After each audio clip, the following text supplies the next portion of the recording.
We're now recording. So, hello, my name is Matt Russell from the UKMF. I'm interviewing Dani Fall today. So, Dani, introduce yourself and give me a bit of details about yourself, please. I'm Dani Fall and I fight for Team GB and I train and fight out of Reaper Gym in Telford in Shropshire in the West Midlands. Okie dokie, okie dokie. So, how many years have you been training for? I started training when I was younger, sort of late teens, I guess, maybe 7 or 8 years I've been training now. Okay. Didn't want to compete at the start, and my dad didn't want me to compete at the start either. And then I started getting decent, started doing a few interclubs, started enjoying it as well. And then we just sort of went from there and took a fight at a time, and here we are now. Okay, so your dad didn't want you to fight. Is that because he didn't want to get his boobs up, or Yeah, me and my brother used to train together. He's a 6'2". He lifts weights and everything now. He's built for it. He's a unit, and we trained together when we were younger, in sort of our last years of secondary school. And he went off to do musical theatre, and I was the fighter. So it was completely like the opposite. Okay. And what's your dad's thoughts about you competing now then? He loves it now. Yeah. He loves it. He gives me fight tips, and I'm like, oh, Dad, just. But yeah, he's okay now. I think he still gets that knot in his stomach because I'm his little girl. I'll always be his little girl fighting, but I think he understands now that I'm at a level where it's dangerous. It's a dangerous sport because you've got knees and elbows flying at you. But I think he understands now I'm at a decent level. I can defend myself, and it's not like when you see N class fighting like crazy, but it's not like that with A class really, and professional Thai boxing. It's not the same. So I think he's used to it. Yeah. He's got to be, I suppose. Does he come and watch you live then? Yeah. Yeah, I don't think he's missed a fight apart from obviously when we went out when I fought abroad. I don't think he's ever missed a fight in the UK. Wow. Yeah. My dad came to one of my fights. Mum never came to any of them. Didn't want to couldn't. Really? Yeah. So, and even when you use the result, even watching it back on video, DVD or whatever, they're like, no. So it's like crazy. Yeah. But your brother, is he so now is he just gone off? Is he back in Thai boxing now, or? No, he came back a few years ago. He went off to London to do musical theatre. Finished his degree and everything. He came back a few years ago. Whenever he's home, he pops his head in the gym. Like he's frustrating because he could be fantastic. Like he's one of those people that could do anything. You know, they're one of them annoying talented people that do anything. You're like, oh. Like you could give him a bowling ball and he'd like just score a strike, and it'd be like, oh. But he's off doing musical theatre in London now and abroad doing shows and things. So he's living the dream in a different light, if you guess, and I'm living my dream. So no, for sure. I mean, as you say, there's many people out there who can physically jump in and do whatever. But you know, annoying. Mental game. It's a mental game as well, though. I mean, so mentally, you've got to have your mind in that 100%. If you're not, like I say, it's best to go and find something else. Find your calling somewhere else, basically, because it does get tough. There's nowhere to hide, as you say. No, not at all. Not at all. It is. I think when you fight, it is sort of 80% mental. Yeah. If you let your head get in the way, you've lost. You know yourself. You know, it is mental. Yeah, for sure. It is for sure. And you've got to be mental to do it as well. Oh, obviously. For sure. So, you said you've been training for about 7-8 years. How long have you been competing for?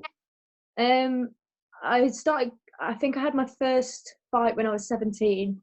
I only ever had one junior fight.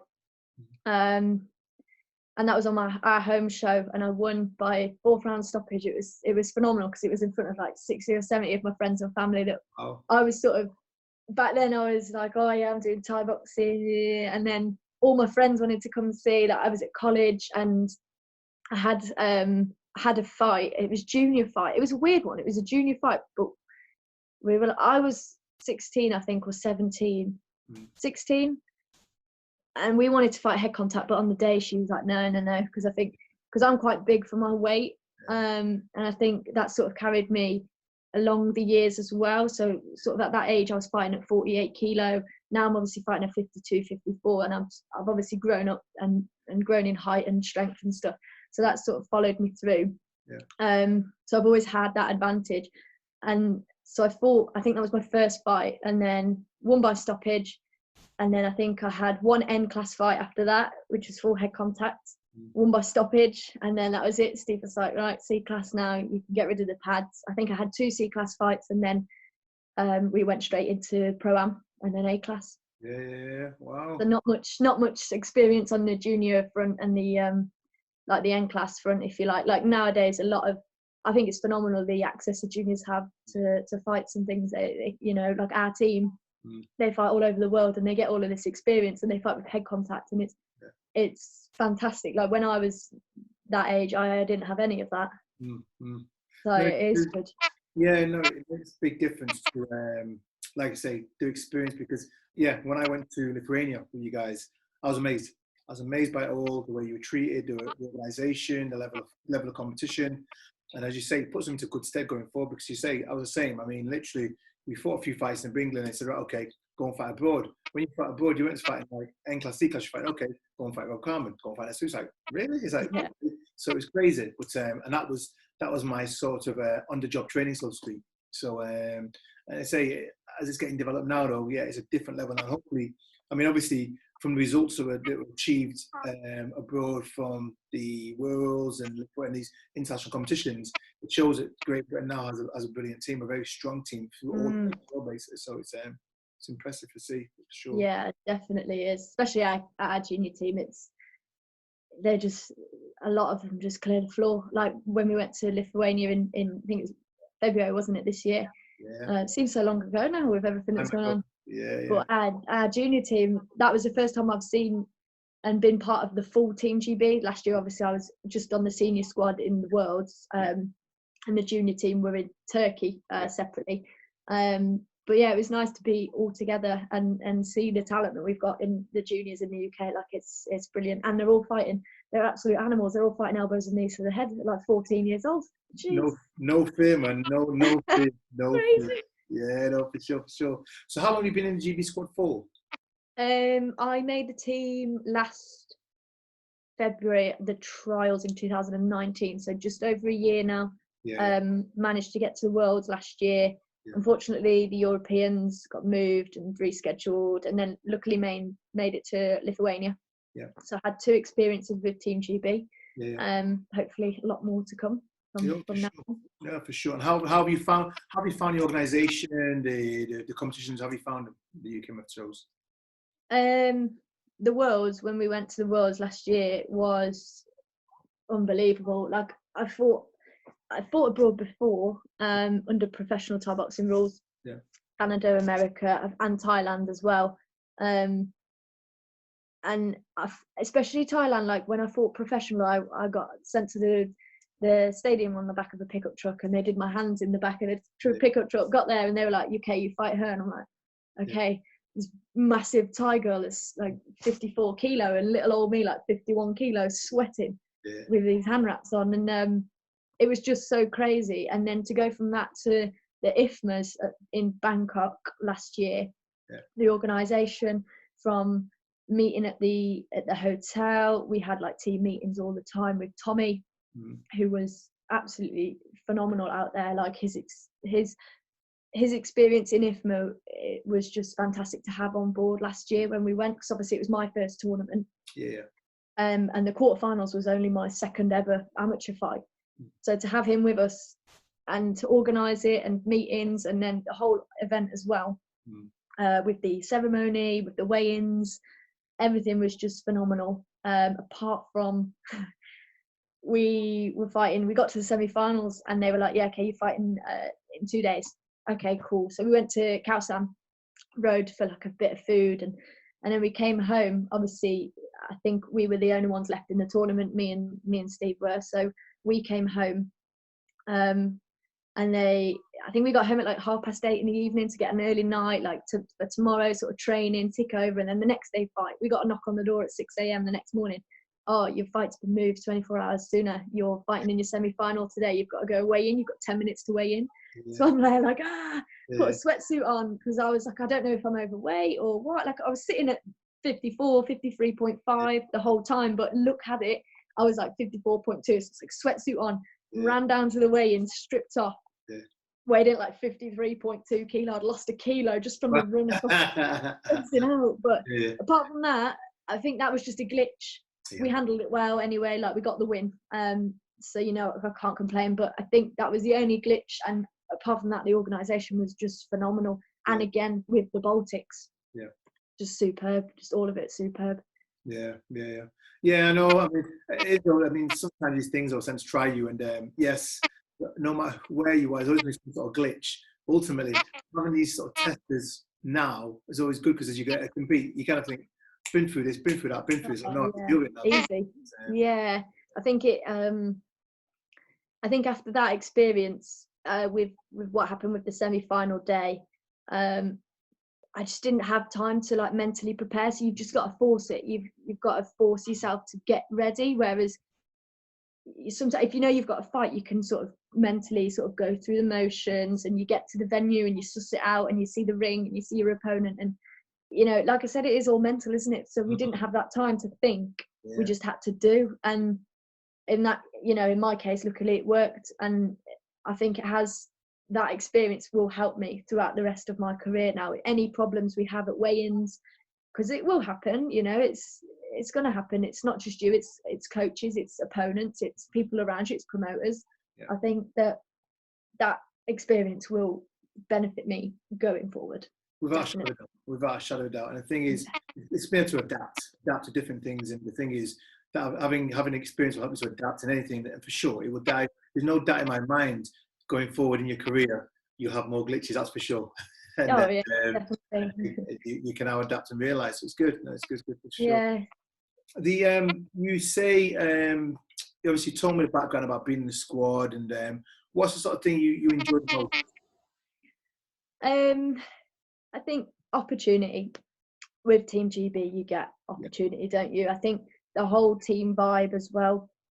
Where else do you get to sort of be in a team environment and go and fight abroad and all cheer each other on? And it's, you know, we don't normally get that in our sport. You know, it's very lonely sometimes, because it's just you in there. Like, everyone's like, oh, you're not on your own, but ultimately you are. It's just you and your opponent in the ring. Like, you trust your coaches. Obviously, you go through the 6, 8, 12-week camp, however long you've had to prepare. But I think with everybody involved, like when I fought in the Baltics in Lithuania in February, like I think I looked over my shoulder after round 1, and all the junior Team GB squad were there with their tracksuits on, and I was like, no way, like, you don't get that. It was just really nice. Like, I think that was a key moment for me in Team GB, to have that like network of support there. And again, like, obviously with the opportunity, like, when do you go and fight in I don't know how many women were in mine, 8, 12 women tournament in Thailand with the best girls in the world. You don't get that, do you? To fight 3 or 4 times in a week. So no, it's very, very true. It makes you, like I say, makes you feel like you've arrived. When I fought in the K1, similar sort of thing, really, and it's big, and you're thinking, you get appreciated what you do, all the hard work. But sometimes you do think, is it worth it? What's this for? But getting to start, when I came back from Lithuania, I was straight into my junior, said, guys, let's go for qualifiers. Some may qualify, some may not. But you know what? It's giving you an idea of what's out there, the levels, the experience, the camaraderie, and the organisation. You think, okay, let's go, because once you get a bite of that cherry, so to speak, you think, I want to do it again. I want to do it again. I'm really enjoying what I'm seeing, really, as well. And you have to as well. Even if you don't qualify first of all, the levels, think to yourself, oh, you know what? These are the best out there, and I want to be as good as these guys, basically. Yeah, you can kind of test yourself as well, can't you? So if you don't make it the one time, you got that. You've sort of been in there before, so next time you meet next year, you can push that a little bit harder. You've already met the opponent, so you know how hard it's going to be to get to that position. And it depends if you want it or not. Do you want to put the work in? If you do, you can get there. Anybody can. It's just the effort. Yeah. Well, that's all. But I say, as you quite clearly touched upon, it's all a mental game. And the thing is, you need to put a benchmark in there to know where your goals have to be set. And going in there and seeing where you're at, there's your benchmark. You now set your goals to achieve where you've got a goal basis. So it's good. It's very good. Yeah. What would you say is your best fight? My best, sorry, what? What was your best fight? In amateur or pro? It all depends. Let me say, well, any fights. Who's your best? What's been your best fight? Your toughest opponent? My toughest opponent? Professionally, I'll give you two. I'll give you professionally and amateur, because they're just two different ball games, obviously. Professionally, I fought in Thailand. I think it's 2017. My first trip out there on my own. Just went and trained in Santai in Chiang Mai for 6-7 weeks. I was actually training to fight back home against the number 3. I think I was the number 4 at the time, and I went out there and did a camp. And then out there they were like, "Oh, do you want to fight?" I said, "Okay, sure." And they put me in with the current Northern Thailand champion. And obviously in Chiang Mai, that's where all the best girls fight. Like Bangkok's where all the best top males compete, whereas Chiang Mai is where all the best top females compete. And they took me in with this, her name's Parmi Satsupan. And she was the current Northern Thailand champion. I think she actually still is the current Thailand champion at 54 kilo. And oh man, the pressure I just felt, because I was fighting away from home. I didn't have my corner team. Like Steve wasn't there. I was on my own, and there was all these Thais in my corner. I think Thailand, Pinsanchai, Manasak were all in my corner. I couldn't the crowd was just crazy, and it was a tough first round because she hit me, and I don't know how she didn't break my arm with her body kicks, because I've never been hit that hard in my whole entire life. Even sparring with the guys in the gym, like 85 kilo blokes in the gym, and this Thai girl was mean, man. Like some of these Thai girls, you see them and you hit them in the face and they fall over. This Thai girl, like I was hitting her, teeping her, punching her, and she was just smiling at me, teeped me in the face. She kicked me in the body, and she was southpaw, so it was going right across. And I was like, oh, I need to start doing something here.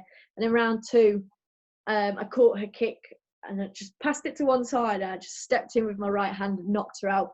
That was my first like clean sort of unconscious KO. And oh man, my arm was swollen for like 6 weeks after that. It was ridiculous. But that was my favorite fight, I think. Yeah, definitely my favorite, and probably my toughest at the time fight. They just threw me in, but I'm grateful for it because the experience. But like amateur wise, I think my toughest fight in the amateur was I think the Russian, when I fought in the Worlds and I got to the final. So I fought in the quarters of Vietnam, I fought in the semis Finland, and then I fought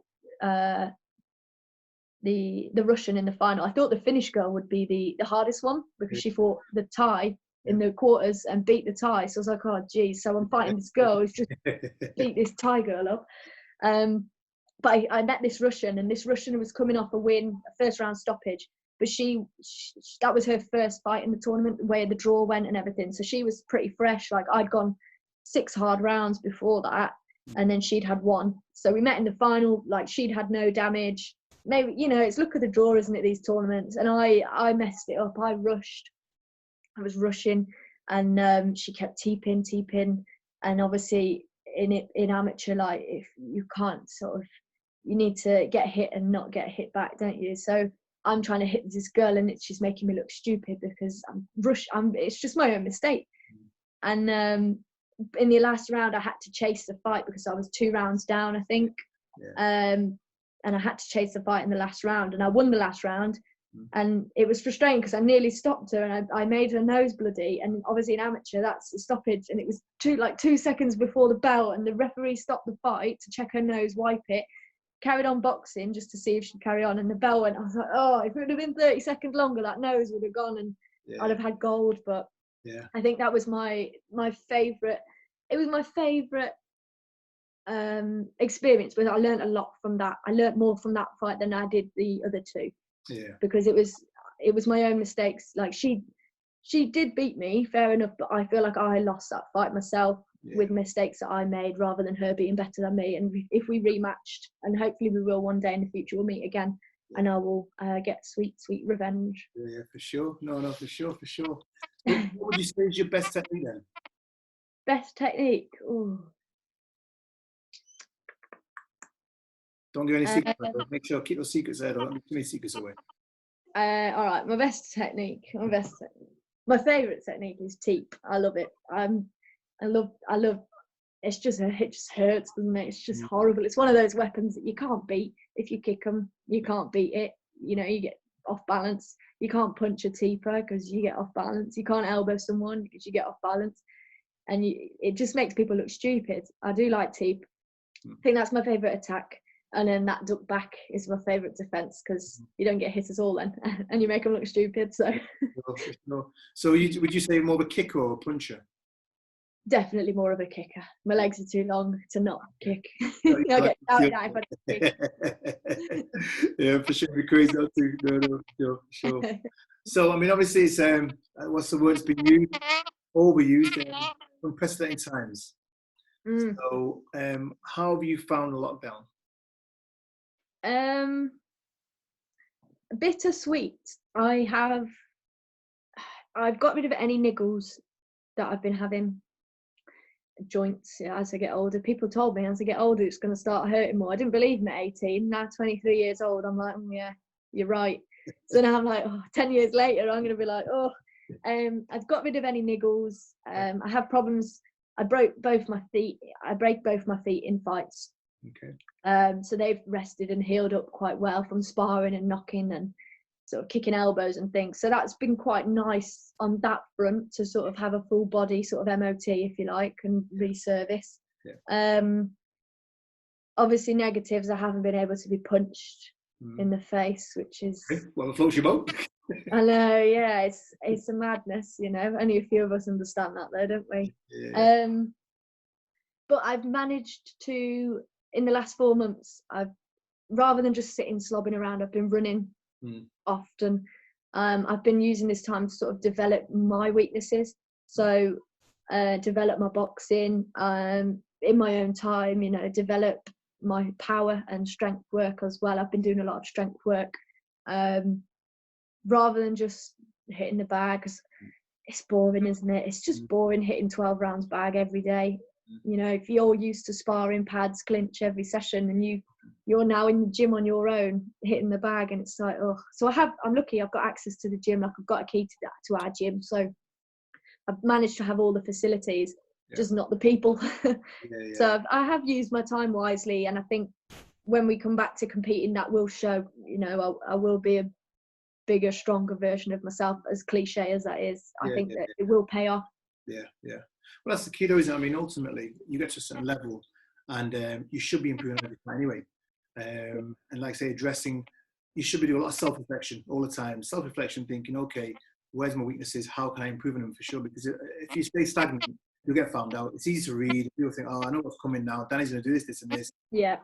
I'll work her out. But every time you've got to bring a new trick to the game, you're thinking, wow, he's improved again. So that's definitely. I agree with that. I think I'm my worst critic. Like, if after fights, we'll watch fights over and over and over and over, to the point where I'm just like, sometimes I like sit there and I'm teary because I'm like, why didn't I do that there? Or why was my position off there? Or what did I do wrong there? Why didn't I capitalize on that sweep or that turn and knee? Or so I am my worst critique sometimes. But I think that's good because it keeps me learning, it keeps me engaged rather than being complacent and thinking I am all right now, like I can just coast.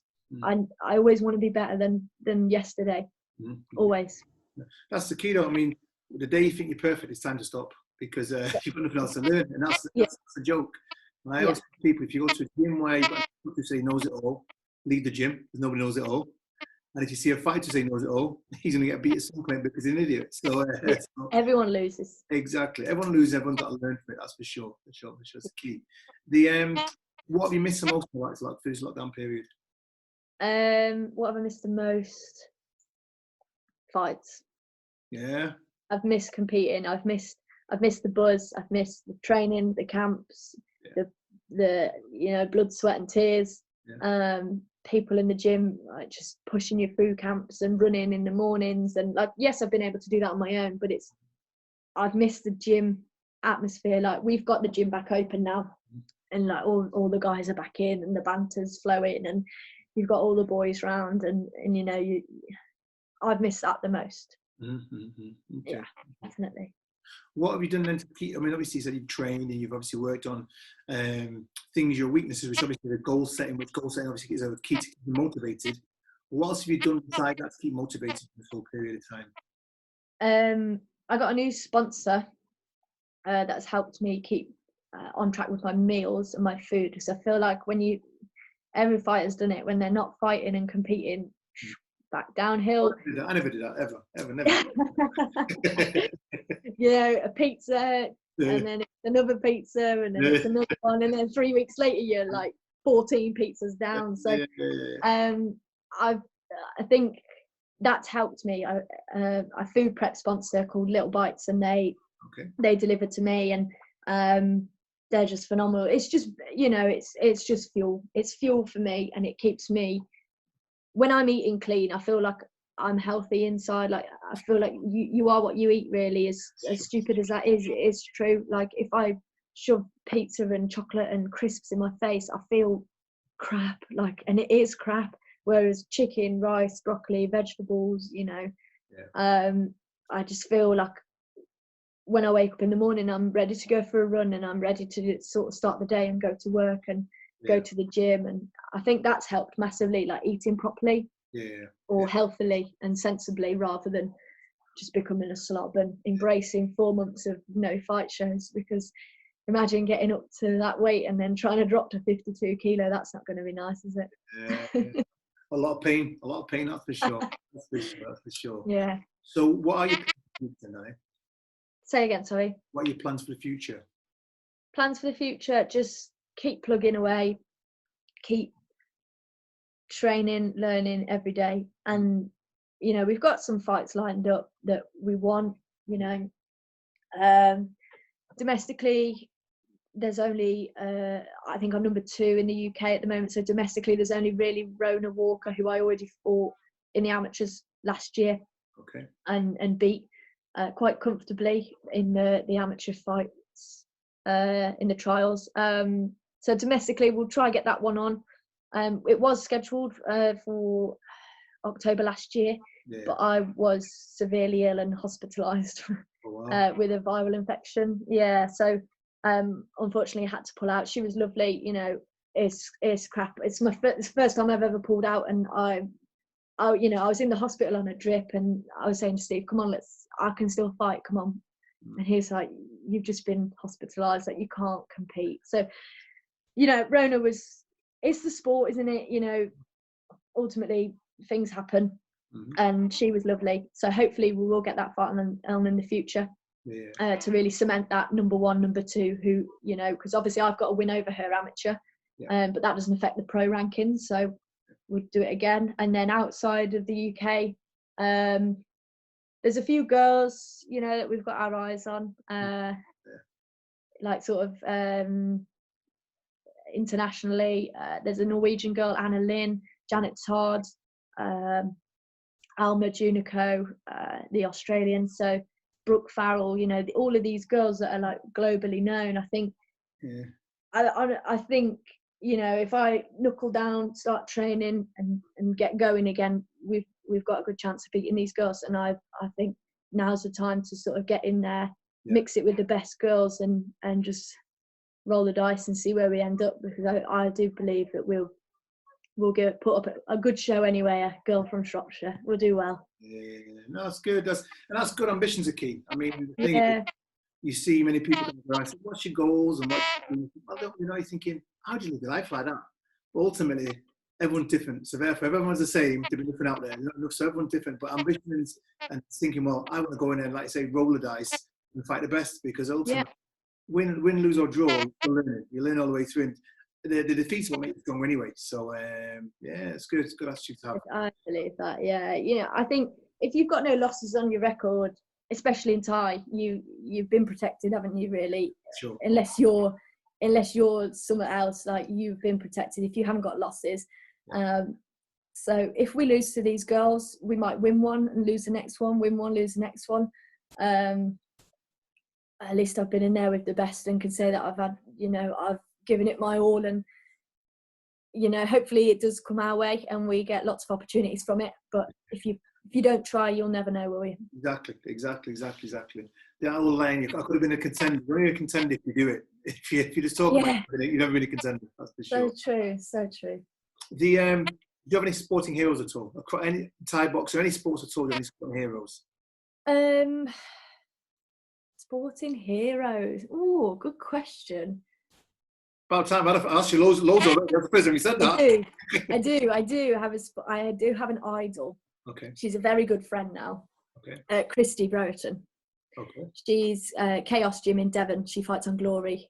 I think she's ranked number 3 or number 4 on Glory now.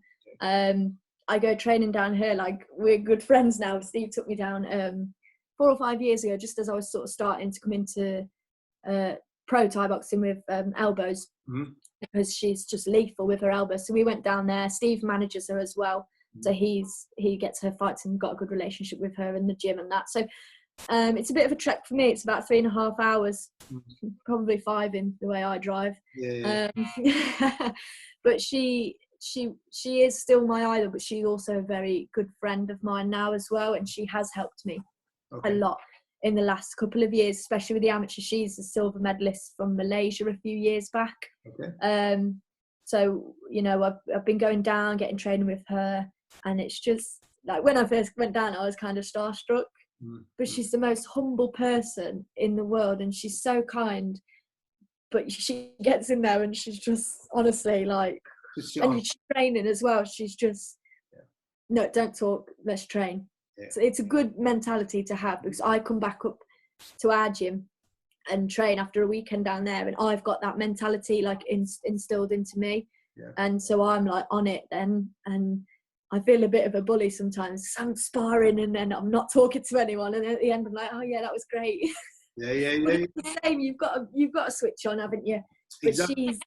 I think she's my one true sporting idol, I believe. Yeah, males, Fabio Pinker, my favourite male Thai fighter. Because I think, obviously Thais, you've got Sanchai, all of those guys that are living legends. I think it's without a doubt, obviously those guys are up there. But Fabio Pinker, like the guys that he's been in with, he's fought Harrison, he's fought Sanchai, he's fought all of these massive names. And he's just wicked. I just love him. I love his style. I just love him. Yeah. Brilliant. Good. What would be your tips then for up and coming fighters? My tip? My tip would be, if you really super want it, you're going to have to bust your ass. Yeah. Because I can sit here and say, don't give up and things like that. And it's true, don't give up on your dreams and things. But if you truly, honestly want to be the best, there's nothing stopping you. You just got to put the effort in. And that's what I say to our juniors that are coming through. One's just made Team GB junior squad. And that's it now. I'm on him because if he doesn't put the effort in, he's going to fight Russian kids next year, full Thai rules.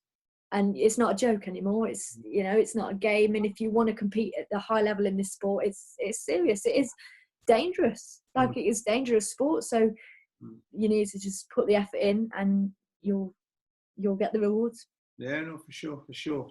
And what do you see yourself as a role model then? I think anybody that fights at a high level and is successful would be a role model. I don't smoke. I don't drink alcohol, only on occasions. I'm disciplined. I'm in the gym every night.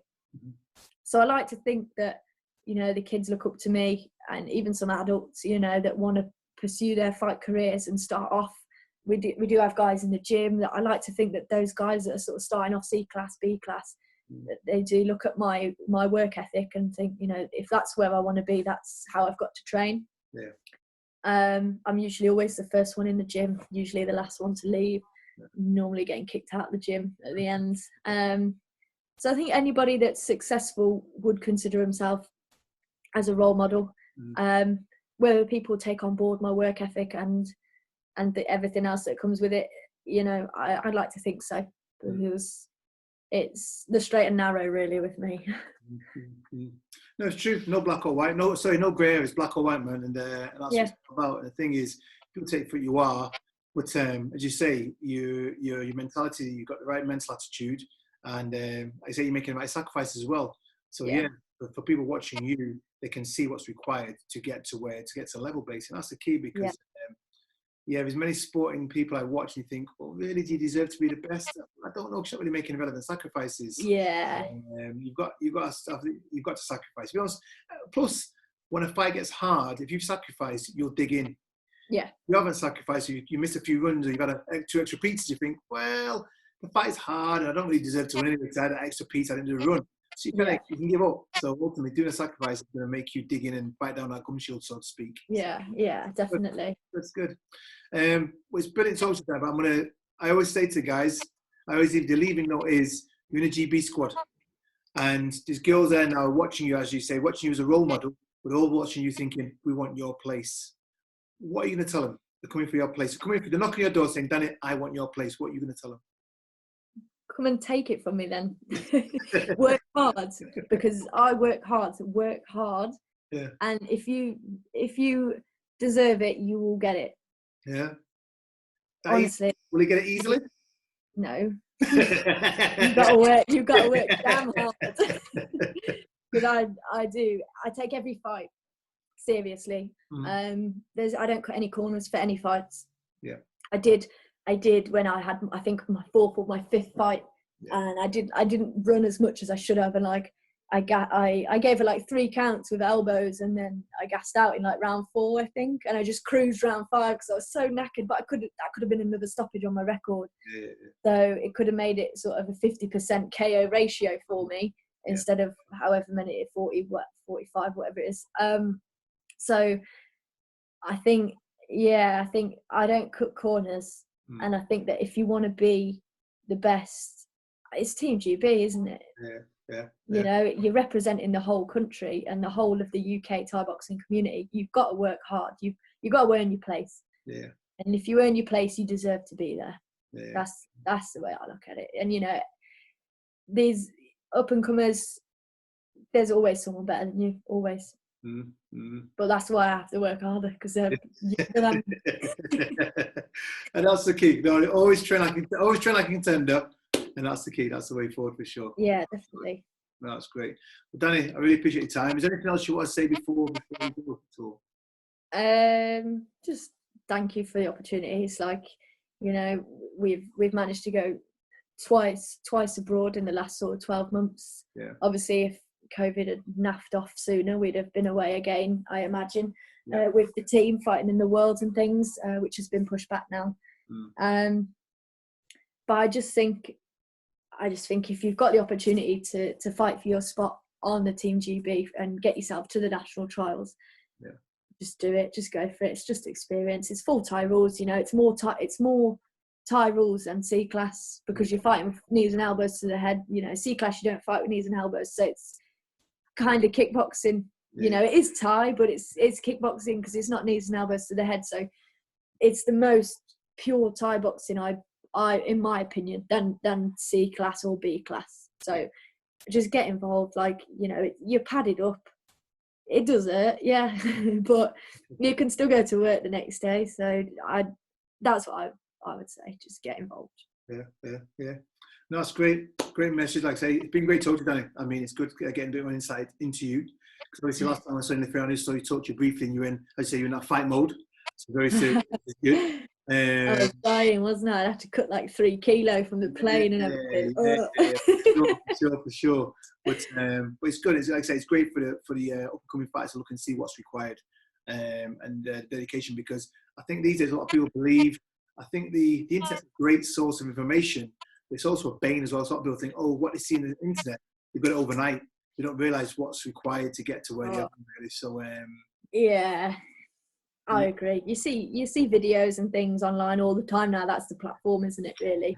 Yeah. You know, Instagram and Facebook, all the videos. It's barely like statuses anymore. It's just footage. Yeah.